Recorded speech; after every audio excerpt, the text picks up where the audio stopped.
Hoy en Dialogando con me encuentro con una visita muy especial como es Miguel Rodríguez. Él es colombiano, migrante, y vamos a conocer un poco sobre la historia de Miguel. Hola Miguel, ¿cómo estás? Es un placer para mí tenerte acá y bueno, me llenas así de tantas expectativas, emoción.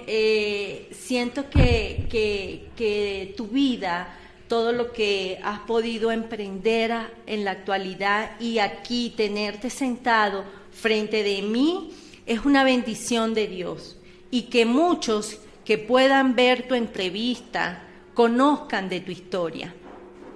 Sí, hola, mucho gusto también. Una historia de la que no hablo hace muchísimo tiempo, sí. Específicamente, ¿de dónde vienes? De Colombia. ¿Hace cuánto tiempo te encuentras acá en Ecuador? Estoy en Ecuador hace 5 años ya larguitos. ¿Por qué sales de Colombia, Miguel? Salimos de Colombia. Las historias siempre son complicadas. En ese momento estábamos estables. Mi mamá tenía su empresa, ella tenía su peluquería, yo estaba estudiando, estaba en la universidad. Mi hermano estaba trabajando y a través de una familia amiga de mi mamá, mi hermano empezó a trabajar con ellos. Hubo una malinterpretación con los nombres. El señor cabeza de familia era homónimo de alguien y pues que ellos eran personas de mucho dinero. Entonces una cosa llevó a la otra y el señor cabeza de familia fue secuestrado, y a partir del secuestro del señor hubo repercusiones pues tanto en su familia como en la nuestra. Como nosotros estábamos cercanos a ellos y mi hermano estaba cercano a ellos, se interpretó como que éramos parte de, digamos, la empresa familiar, por decirlo de alguna manera. ¿Y por qué específicamente sales de Colombia? Porque empezamos a ser amenazados. A mi hermano empezaron a perseguirlo, empezaron en lo que interpretamos nosotros que era como intentos de reclutamiento. Empezaron a seguirlo y empezaron a abordarlo, a tratar de reclutarlo, y empezaron a meterse personas a la empresa de mi mamá, a la peluquería de mi mamá, a amenazarla, hombres armados, a amenazarla. Primero quisieron cobrarle la vacuna que llaman, sacarle dinero, extorsionarla, y cuando ella ya no, o sea, ella no... Nosotros siempre hemos sido de posturas muy firmes y de posturas muy, muy estables en ese sentido. Entonces empezaron a amenazarla y hasta que se hizo insostenible emocionalmente. Tuvimos que salir de la ciudad. No queríamos de pronto... Nosotros vivíamos en Villavicencio Meta. No queríamos acudir a las autoridades porque la zona realmente es una zona de muchos conflictos y muchos intereses. Lo que hablábamos hace un rato, de que nunca sabemos quién es quién y nunca sabemos a quién podemos estarle poniendo nuestra vida en sus manos. Entonces no queríamos hablar con las autoridades en esa zona. Fuimos a Bogotá, a la capital, a hacer las denuncias respectivas, y ahí nos dijeron fue que lo mejor era que nos fuéramos. Las autoridades mismas nos dijeron, lo mejor es que nos vayamos. ¿Y qué hicieron ustedes, tus familiares? ¿Tu mamá tuvo que cerrar la peluquería? Pues ¿Salieron en cuestión de, qué les digo, 72 horas? no, fue progresivo. Mi mamá Ajá. envió a mi hermano fuera del país. Ella lo envió a Argentina a estudiar. tratando pues como de aliviar esa parte. Pensábamos que simplemente si se iba mi hermano se aliviaba esa parte, pero ahí fue cuando empezaron las amenazas contra ella. Yo tuve que dejar de estudiar por seguridad. Mi mamá tuvo que cerrar su empresa, tuvimos que vender lo que pudimos e irnos. Cuando ya nos fuimos a Bogotá ya no teníamos raíces, por lo que nos resultó mucho más fácil simplemente emigrar, sí. Exactamente. Y después que llegan acá a Ecuador, cuéntame parte de esos inicios de historia. Bueno, es curioso.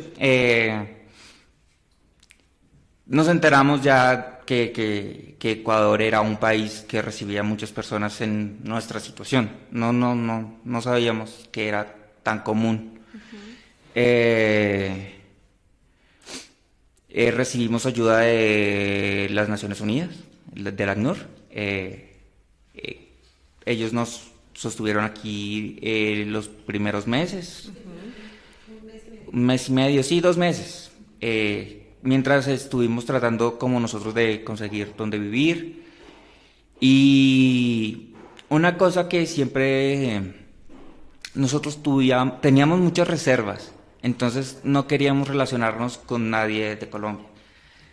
Y no queríamos relacionarnos realmente con nadie que tuviera ningún nexo con lo que era nuestro país. No nos sentíamos seguros. Estuvimos aquí durante el tiempo que estábamos buscando, pues nos abordó una señora, nos llevaron a un hotel que es el Refugio y nos abordó una señora que era una muy linda persona, es una muy linda persona, que aparentemente también venía por motivos de violencia, también venía en situación de buscar ayuda, sí, de vulnerabilidad. Con el tiempo nos enteramos que de pronto ella también tenía como intereses ocultos, y eso nos hizo cerrarnos muchísimo más en cuanto a lo que es la parte de buscar ayuda con organizaciones aquí. Y quisimos independizarnos. En nuestro caso quisimos independizarnos completamente de cualquier tipo de organización de ayuda aquí. Quisimos independizarnos, trabajar nosotros, salir adelante nosotros. Siempre con prevención de conocer a alguien y no saber con quién estábamos hablando. Nos ubicamos, encontramos a un ecuatoriano que es un alma maravillosa. En esa época había mucho flujo de colombianos hacia acá, entonces había mucha xenofobia hacia los colombianos. Entonces duramos mucho tiempo buscando dónde vivir. Siempre nos decían que no había, que ya habían arrendado, pero siempre pasábamos y siempre estaban en los mismos sitios con los anuncios en arrendo. Entonces, hasta que encontramos a este señor, Colón se llama, que nos arrendó su habitación. Y a partir de ahí empezamos nosotros a hacer nuestra vida aquí. ¿Qué comienzas a hacer después que ya estás acá en Ecuador a nivel laboral?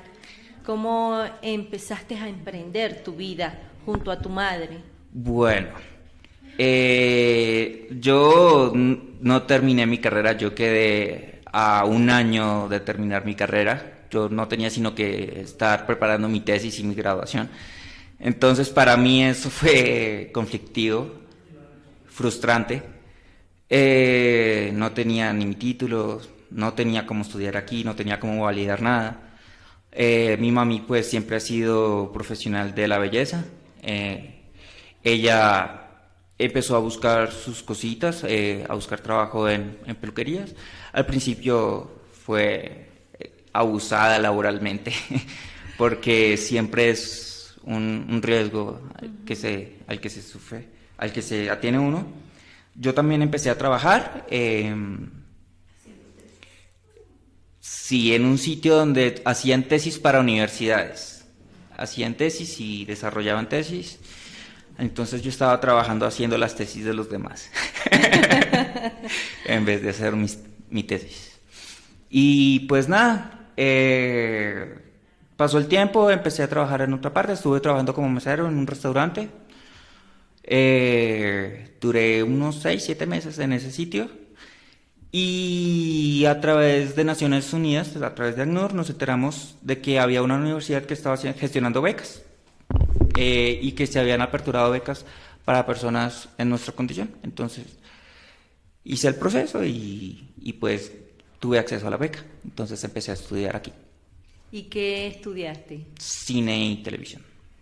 ¿Ya estás graduado actualmente? No, hace un año tuve una crisis de salud y tuve que descontinuar completamente mis estudios. Apenas en enero del siguiente año voy a retomar para terminar la carrera. También me falta un año.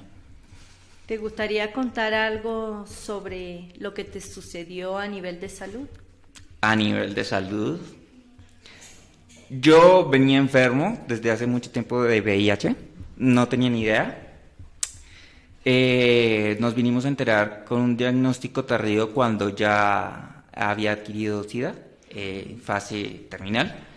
Estuve a punto de morir. Nos enteramos simplemente porque ya era demasiado evidente mi fragilidad física, sí.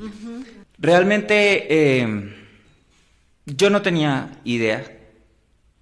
Yo estaba viviendo mi vida normal. Y para la fecha que me enteré, ya los médicos decían que llevaba al menos unos 10 años con la enfermedad. Entonces, la enfermedad había hecho, el virus había hecho su malla y había hecho lo suyo. Yo soy cristiano. Había recibido una palabra unos días antes del diagnóstico. Había recibido una llamada y había recibido una profecía en la que técnicamente me decían que yo iba a tocar fondo, pero que tenía que estar seguro porque yo no iba a morir, sino que tenía que vivir para contar la gloria de Dios. No tenía ni idea de lo que se trataba, pues ya después me enteré. Y después del diagnóstico fue cuando ya todo tenía sentido. Las complicaciones ligadas al SIDA, a la enfermedad del SIDA, por culpa del virus. Yo llegué a estar... Yo continué con mis estudios. Seguí el tratamiento, no sabía entonces que era tan grave, los médicos no sabían entonces que era tan grave, pero me fui deteriorando y ya simplemente tuve que cesar mis estudios y terminé en cama. Estuve al punto de la muerte. Los médicos me daban un 5% de probabilidad de vida y... Una cosa que mi mamá no me había contado fue que yo había sido desahuciado en enero de este año. A ella le habían dicho que yo tenía que tener acompañamiento de 24 horas porque mi muerte podía darse en cualquier segundo. Entonces, ella se guardó eso para ella, para no preocuparme a mí, porque pensó que podía afectarme emocionalmente. Empezó a prepararse para despedirme. No le dijo a mi hermano, no le dijo a la persona que estaba con nosotros, que llegó. La persona que llegó era la esposa del señor al que secuestraron inicialmente y que después de ser liberado volvieron a secuestrar y que después murió. Ella quedó en estado de viudez y siempre perseguida. Estuvo perseguida durante todo el tiempo que nosotros estuvimos acá. Ella fue perseguida ya hasta que decidió venirse y se vino con nosotros. En el momento en el que ella se vino, realmente yo estaba en picada. Prácticamente ella vino y se quedó cuidándome. Mi mamá tampoco le contó a ella que yo había sido desahuciado. Y pues eso, básicamente. ¿Y qué piensas actualmente con todo lo que tú has vivido, lo que estás contando? ¿Qué piensas actualmente que estás aquí presente? ¿Cómo superé yo todo? Es que yo no lo superé. Yo realmente tuve la certeza porque yo había recibido esta profecía antes de enterarme de todo. O sea, yo ya sabía que yo iba a estar en lo profundo, yo ya sabía que yo iba a estar en el pozo. No sabía qué tan en el pozo iba a estar. Y tuve que enterarme a lo largo del tiempo qué tan en el pozo iba a estar.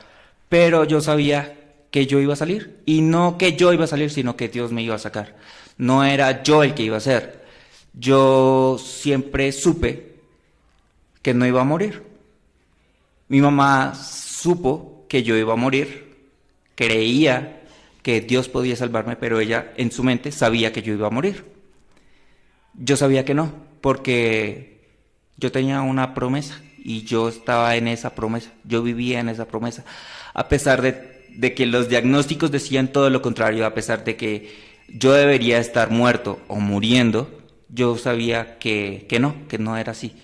No fue un choque para mí emocionalmente, de pronto mi cuerpo llegó a estar en la peor situación posible, pero yo sabía que mi confianza estaba en Dios, porque Dios me había dicho que tenía que estar allá abajo para que Él pudiera sacarme y ser un milagro, para que yo pudiera contarle a la gente quién era Él y para que Él pudiera demostrar quién era Él. Y que no fuera simplemente un caso de que, sí, una persona que se enfermó pero se sanó. No, o sea, es una persona que tenía que estar muerta y yo tenía que haber muerto, pero no iba a morir porque era Dios el que necesitaba contar su historia.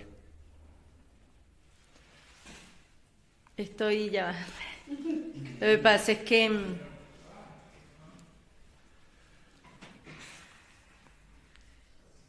¿sabes qué? Yo viví una historia así.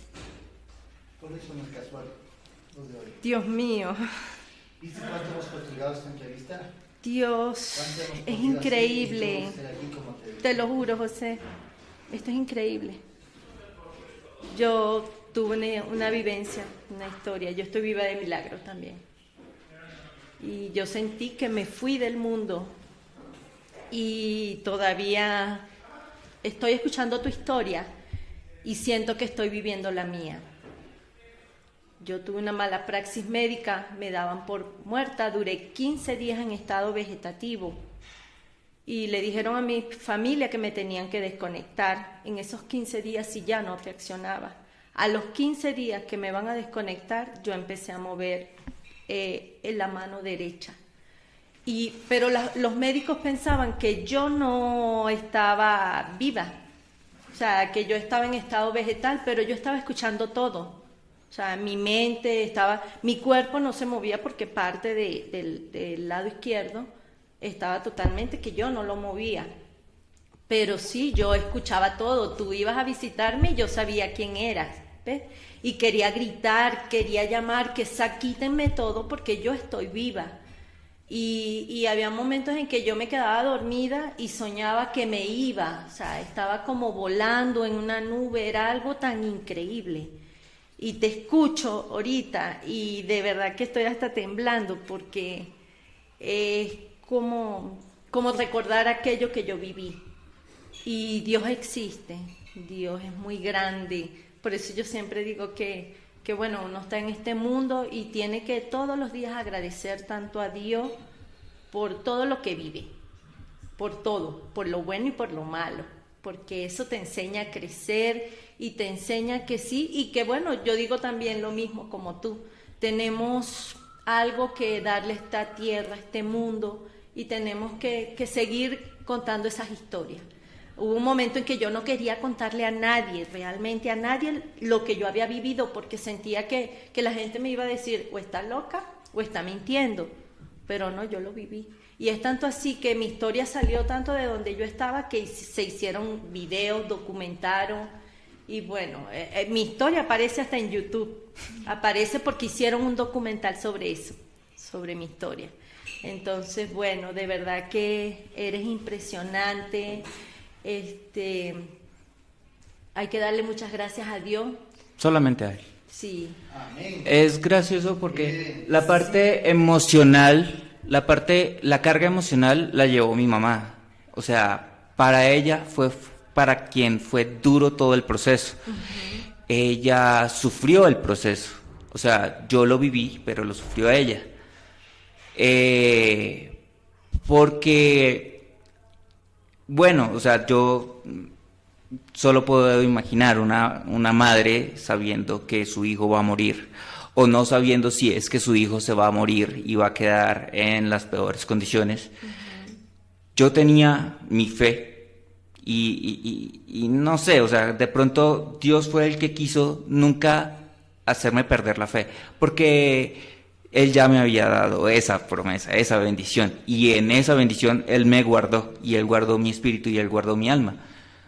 Y quebró mi cuerpo para hacer crecer mi fe, y quebró mi cuerpo para restaurar la fe de mamá, que de pronto ya estaba confundida, ya estaba perdida, ya se sentía perdida sola en el mundo. Y si no hubiera sido a través de mí, ni ella, ni las personas que de pronto me pueden llegar a conocer o escuchar, es muy gracioso porque las personas siempre se sorprenden porque, ay, pero está súper bien él, o sea, Miguel está muy bien, o sea, y no lo comprenden, pero es Dios, o sea, no soy yo el sorprendente como tú dices, no soy yo el que ha hecho las cosas, yo no he hecho nada, absolutamente nada, ha sido Dios, y Dios fue el que me soltó hasta caer, pero dijo, de allá te saco con mis brazos, y yo me voy y me meto al lodo y te saco del lodo. De verdad que esta es una experiencia de vida que muchos pueden escuchar y pueden ver esta realidad de Miguel. De verdad, Miguel, gracias por contarnos parte de tu experiencia, de tu vida. Me gustaría conocer un poco más sobre tu madre, claro, sobre también de qué manera, estando aquí como migrantes en este país, han seguido en la lucha, levantándose, y quiero verte pronto, graduado. A eso voy. Quiero ver esa historia también tuya, ya como profesional, porque sé que la voy a ver. Y de verdad que eres una persona que anima, motivas, y bueno, es como tú dices, Dios te ha puesto a ti como ese instrumento para que le muestres a muchas personas que hay cosas más difíciles que se pasan en la vida y se sigue adelante. Claro que sí. Gracias, Miguel. A ti.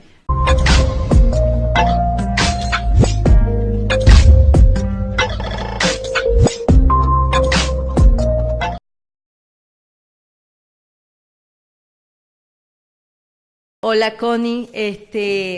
Acabo de hablar un poco con tu hijo, con Miguel, y me gustaría conocer tu experiencia.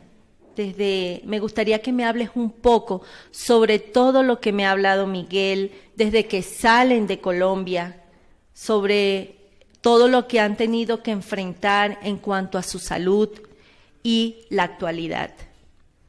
Hola, buenas tardes, un gusto. Bueno, cuando tomamos la decisión de salir de Colombia, yo sabía que íbamos a cosas diferentes. Cuando la fiscal me dijo que nos fuéramos, porque fue su consejo y a raíz de eso fue que tomamos la decisión de irnos. Tal vez uno tiene una expectativa, ¿verdad? Pero se enfrenta a una realidad que es totalmente opuesta. Fue un poco complicado cuando se perdió todo, lo material. Pero sabía que por encima de todas las cosas, indiferentemente de todo, siempre le dije a Miguel que nosotros estábamos aquí porque el Eterno nos había traído con un propósito. Lo que pasa es que yo no tenía idea de cuál era el propósito y no teníamos la más mínima noción de qué se trataba el propósito. Y bueno, llegamos a ese país.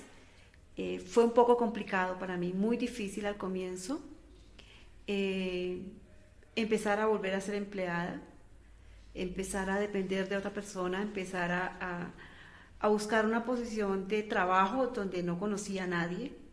Es muy complicado cuando no conoces a nadie, como dice Miguel. Nosotros tomamos la decisión de no depender de ninguna fundación, no queríamos nada porque teníamos mucha duda y mucha desconfianza de las personas. Y otra cosa es que siempre he sido en mi vida muy independiente. Entonces, siempre me ha afectado el depender de otras personas o de situaciones ajenas. Siempre he creído que el Eterno me dio la vida, la salud, el bienestar y el conocimiento para salir adelante dependiendo solamente de Él. Entonces, como que tenía como ese concepto y por eso decidimos empezar solos, realmente hacerlo todos solos. Obvio con el comienzo que sí nos dio la ACNUR a través de Hayas, pero después de eso fuimos solos. No fue fácil la ubicación, no fue fácil nada. Creo que en esa época sí lloraba, tenía mis días de llorar, algo que no me es fácil llorar delante de las personas. Siempre es como mi tiempo personal, pero muy, muy escaso en mi vida.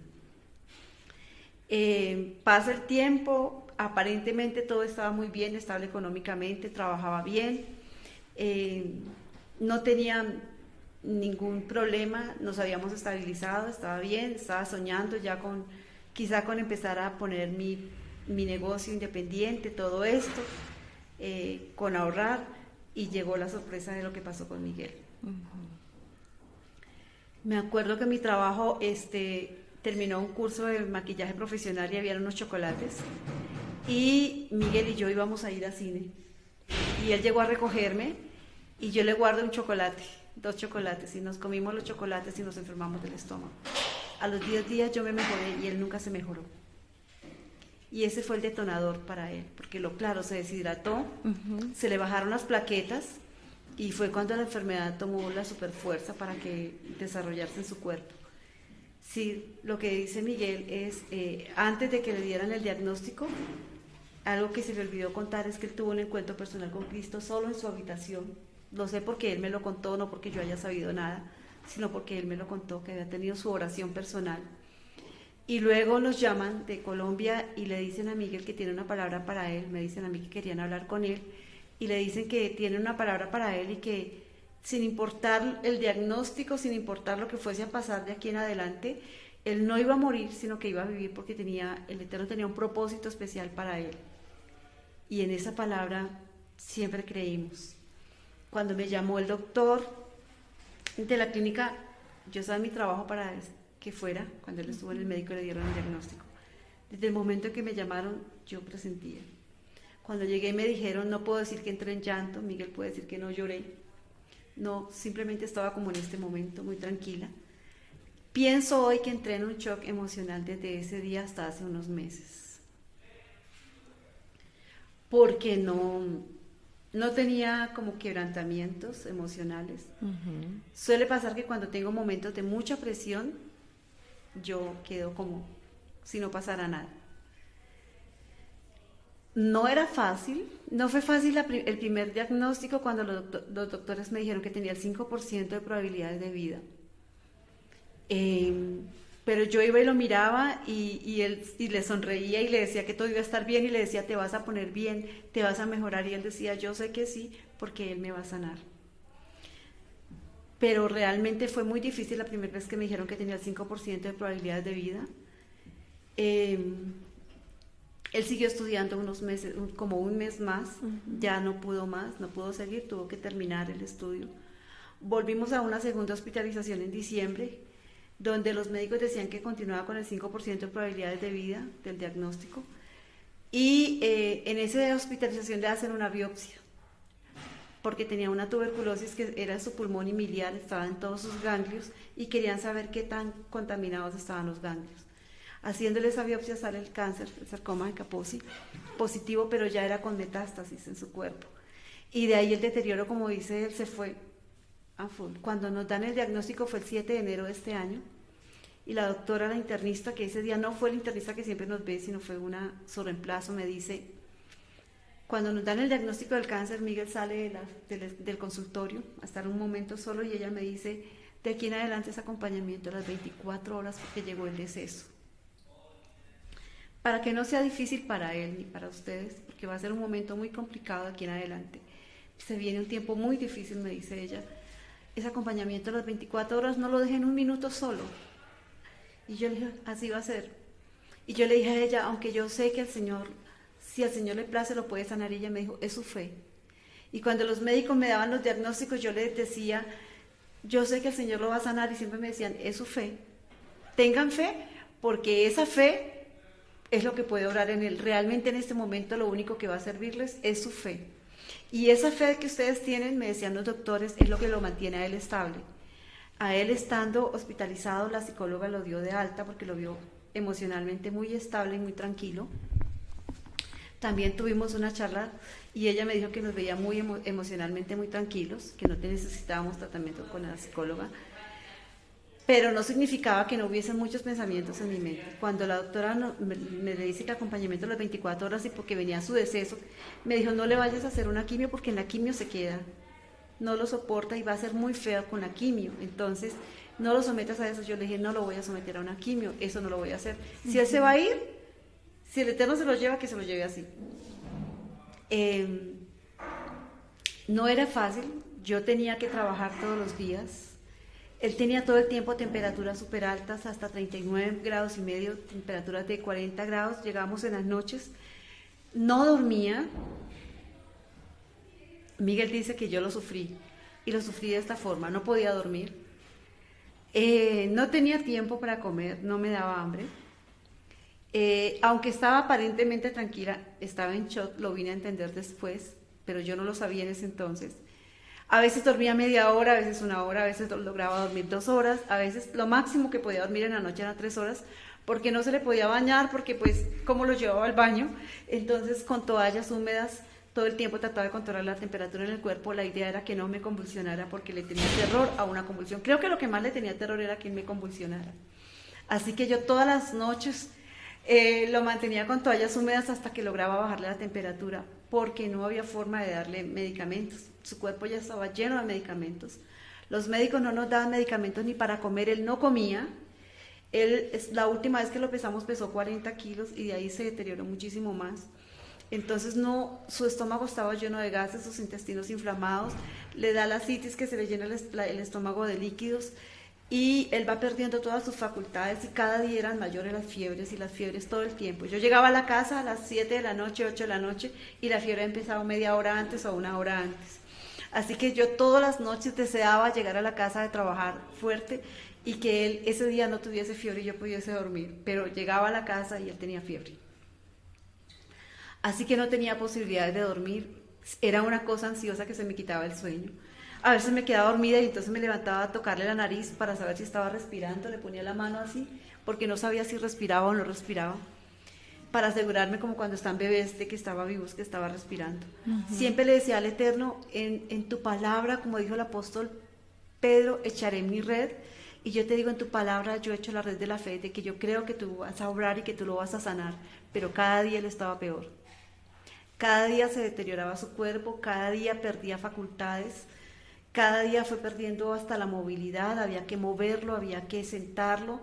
Sentarlo era súper difícil, había que poner las piernitas sobre las almohadas para la circulación, no se le podía hacer masajes en su cuerpo, porque cuando hay cáncer en el cuerpo y se le hacen masajes, el cáncer se riega mucho más rápido.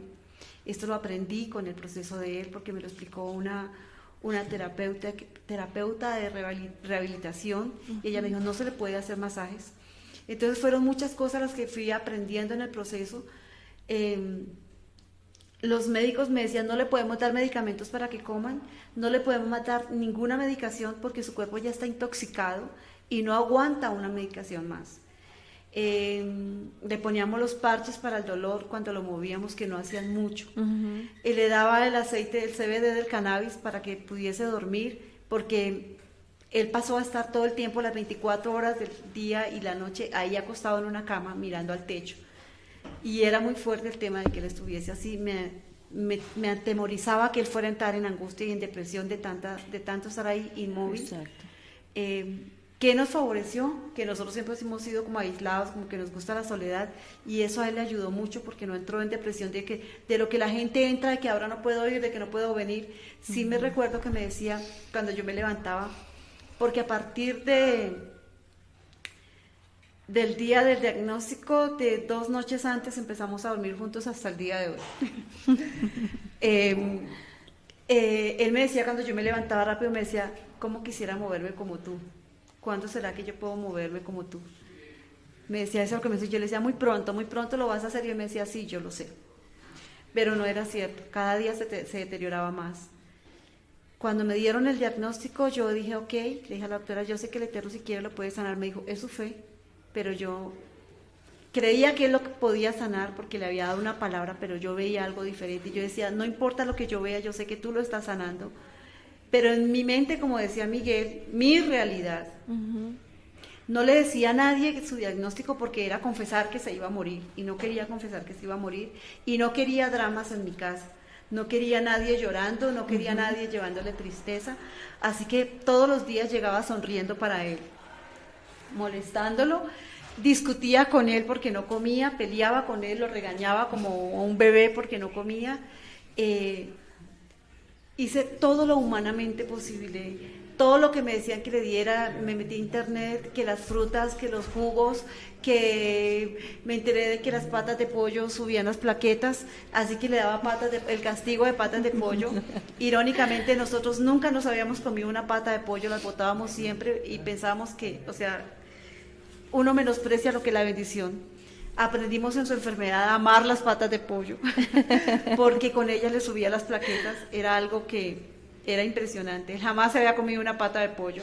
Y empezar a darle eso, y sí, se subían las plaquetas porque no existía la forma de subir las plaquetas, no existía cómo subir la hemoglobina, no teníamos forma de estabilizarlo en nada. Los médicos me decían, todo lo que intentamos con él es fallido. No, su cuerpo no reacciona a ningún tratamiento. Su cuerpo no reacciona a la transfusión de sangre, su cuerpo no reacciona a la transfusión de plaquetas, su cuerpo no reacciona con el hierro, su cuerpo más se demora en recibir que en perderlo. Así que no hay mucho, pero es su fe, señora. Siempre me decía, es su fe, señora, me decía, no soy especialista. Y eso no me aterrorizaba. Lo único que me aterrorizaba era que él se me fuera a deprimir. Pero yo cuando iba y le decía, yo sé que te vas a poner bien, él siempre me decía con una sonrisa, yo sé, yo lo sé. No te preocupes que yo lo sé. ¿Y actualmente qué piensas? Actualmente, bueno, después de todo lo que hemos vivido, el Eterno, algo que yo aprendí y siempre he tenido en cuenta es que cuando Él decide sanar a alguien, Él tiene varias formas de obrar en sus milagros. Y esas formas de obrar en sus milagros es que hay personas que deciden sanarlas así, instantáneamente, y la sana. Hay personas a las que Él les da unos días y la sana. Y hay personas a las que le utiliza un propósito y un proceso, como dijo Miguel, de tocar el fondo para sanarlo. Siempre creí que el tiempo que se demoró el proceso de su sanidad era el tiempo que se demoraba en mi hijo su vida emocional y espiritual, el ser sanada, y en mí también, porque yo también pasé el proceso. Él lo pasaba desde una cama, pero yo lo pasaba desde afuera. Es que no fue fácil. No era fácil. De que tú te mantuvieras de pie al lado de él. Entonces, utilizó personas, utilizó instrumentos, utilizó suplementos para sanar la vida de mi hijo.